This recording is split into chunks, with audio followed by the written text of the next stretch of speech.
Assalamualaikum warahmatullahi wabarakatuh, teman-teman Muslim Speak Up. Selamat datang di channel Muslim Speak Up, dan kali ini Anda tengah menonton tayangan pada segmen MSUpedia. Pada segmen ini Anda akan menemukan pengalaman dari berbagai informasi seputar Islam. Dan di video kali ini kita akan membahas Islam dan politik, praktik kolonialisme dan penelanjangan. Pada 1894, Snouck Gronch menerbitkan sebuah buku yang berisi hasil penelitiannya terhadap umat Islam di Aceh yang terus-menerus melakukan perlawanan terhadap pemerintah kolonial Hindia Belanda. Buku tersebut berjudul singkat The Acehers. Buku tersebut dianggap sangat berpengaruh bagi pemerintah kolonial hingga dapat menaklukkan Aceh dan mengasingkan Cut Nyadin ke Sumedang. Dalam buku tersebut, Snouck Gronch menggariskan beberapa hal pokok yang berkaitan dengan politik Islam di Hindia Belanda yang bisa dijadikan titik acuan dalam kajian akademis. Pertama, ialah politik asosiasi yang didasari atas fakta bahwa pada saat itu Nusantara terbagi atas dua kategori penduduk, Eropa dan pribumi yang hidup berdampingan. Kees van Dijk menyebutkan bahwa politik asosiasi adalah politik inkorporasi spiritual, yaitu terpisah secara geografis namun terhubung dekat secara batin. Politik asosiasi bisa diartikan secara sederhana sebagai membaratkan penduduk pribumi. Berdasarkan hal tersebut, Snouck Gronch menawarkan cara untuk menaklukkan umat muslim, yaitu dengan mempromosikan budaya barat sehingga lambat laun budaya syariat bisa luntur. Cara yang dilakukan Snouck Gronch dalam mempromosikan budaya barat diantaranya dengan memanfaatkan hukum adat dan melalui pendidikan. Karel Steenbrink menyebutkan bahwa pada masa itu pemerintah kolonial pada akhirnya mendahulukan hukum adat daripada hukum Islam. Peraturan yang demikian dianggap sangat efektif untuk mendekati pribumi dan membuat pribumi menjauh dari syariat. Di sisi lain, pemerintah kolonial juga menyekolahkan para aristokrat Jawa sehingga pada 1930 terdapat 200 orang yang berhasil menamatkan sekolah menengah atas per tahunnya. Belanda membangun Hollands Inland School atau HIS untuk menyaingi pesantren dan lembaga pendidikan Islam lainnya dengan dalih modernitas. Tidak hanya itu, pemerintah kolonial juga menetapkan pengawasan dan penertiban terhadap lembaga pendidikan liar, di mana sebagian besar lembaga pendidikan yang dimaksud ialah lembaga pendidikan Islam. Pada 1905, pemerintah kolonial juga menetapkan ordonansi guru, di mana setiap guru madrasah dan pesantren harus mendapatkan izin dari pemerintah kolonial sebelum mengajar. Pada 1925, pemerintah kolonial juga menyerukan para guru madrasah dan pesantren untuk melaporkan data-data madrasah dan pesantren. Kedua, ialah ordonansi haji. Rupanya pembatasan jumlah kuota ibadah haji ditetapkan pertama kali pada 18 Oktober 1825. Tahun 1859 terdapat kewajiban untuk memberikan sertifikasi haji kepada orang-orang yang sudah melaksanakan haji.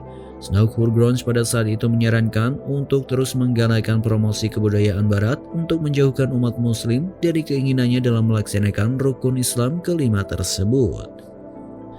Ketiga ialah ordonansi perkawinan yang menyebabkan munculnya istilah perkawinan resmi dan perkawinan siri. Ordonansi perkawinan yang baru ditetapkan pada 1895 yang berisi tentang tarif perkawinan, peradilan agama, hingga kepada pencatatan akta perkawinan. Keempat, menghindari politik Islam. Bagi Snouck Gronch, politik Islam harus dijauhi dan bahkan dilarang karena jika dibiarkan akan membahayakan kolonialisme. Berbagai bentuk agitasi politik Islam akan mendorong rakyat kepada pan-Islamisme. Snouck pun menganjurkan pemerintah kolonial untuk menumpas pemikiran tentang politik dalam Islam, kalau perlu dengan kekerasan dan kekuatan bersenjata. Setelah penumpasan tersebut, pemerintah kolonial juga dianjurkan untuk menyediakan lapangan pendidikan, kesehatan, serta kesejahteraan kepada rakyat melalui politik asosiasi. Agar strategi dalam menghapus politik Islam efektif, maka strategi Divide et Impera diperlukan dengan mengadu domba kelompok elit priai dan Islam abangan dengan kelompok santri. Pemerintah kolonial cenderung melaksanakan politik asosiasi secara masif kepada dua kelompok tersebut. Akibatnya ialah umat Islam sejak saat itu pada akhirnya lebih memperhatikan persoalan-persoalan agama dalam bentuk yang sempit, misalnya kajian fikih tentang haji, perkawinan, hukum waris, dan sebagainya, dan tidak lagi mengindahkan aspek sosial serta politik dalam agama. Bahkan peradilan agama juga dibatasi, hanya bisa mengurusi perkara-perkara yang berkaitan dengan nikah, talak, dan rujuk saja. Hal tersebut diatur dalam Statsblad 1931 nomor 53. Dalam kesimpulan yang singkat, Snouck Gronch berhasil menelanjangi Islam. Snowkur Grunge berhasil membuat hukum syariat yang utuh menjadi tercecer hingga sedemikian rupa.